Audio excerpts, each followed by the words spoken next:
You see, the Quraysh are the custodians of Allah's house. So they're supposed to, and Ibrahim made dua to Allah that the people all over the world, their hearts should be softened towards this house. Okay? That the people's hearts should have this affinity towards Allah's house. And all believers know that they have that softness towards Allah's house. And if you've never been there, your heart desires to go there. You want to go to Hajj, you want to see Allah's house. But the people who are custodians of it should have the softest hearts. They should have the softest hearts. But the thing that makes your heart hard is worldly occupation. You're busy making a buck. You're busy trying to provide for your family, things like that. So you're so busy in dunya, you don't have time for worshipping Allah, and your hearts become hard.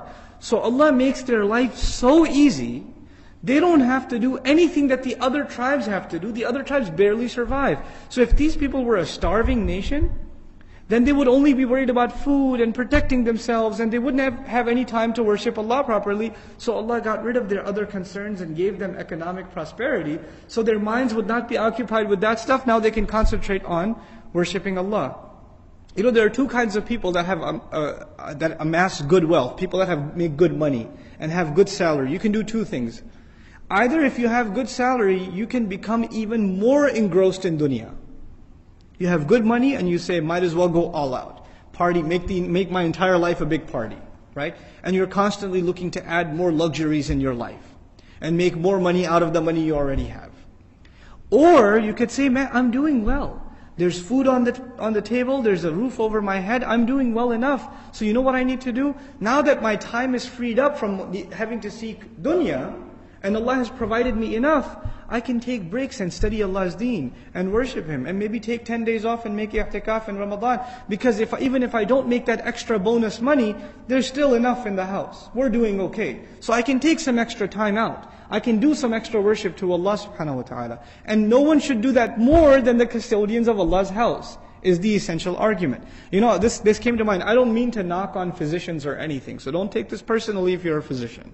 But I have a physician who's a friend who works part-time. You know, he's got a couple of kids, he works part-time. And he makes good money. He makes like a couple of $100,000 a year. Decent salary for a part-time physician, right? And so somebody asked him, why don't you work full-time, man? He goes, yeah, I could work full-time and make $600,000, $500,000.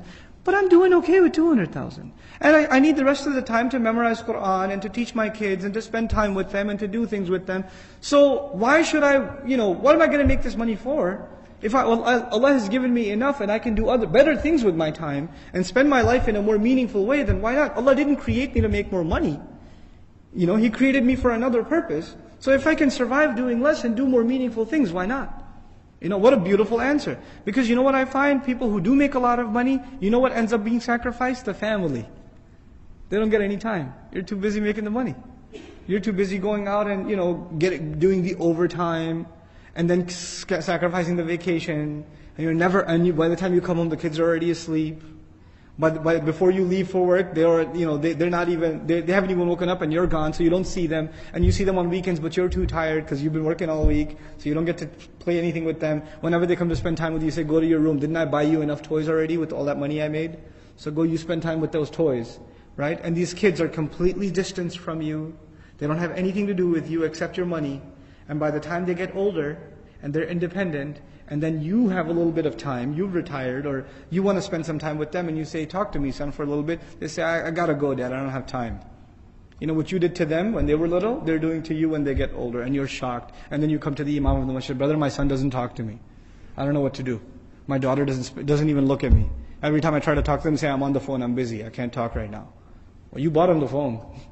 And you bought him the unlimited plan too, right? So who are you blaming, right? But the idea that I'm trying to present, that third concept, is that Allah softened their hearts because they, more than anyone else, need to be economically concern-free so they can devote themselves to the worship of Allah's house and taking care of that house. That is why Allah gave them all of these luxuries. SubhanAllah. What an amazing concept. Now, next time somebody enjoys good wealth, they should think about, why is Allah giving me this wealth? And how am I using it? What am I doing with it? SubhanAllah.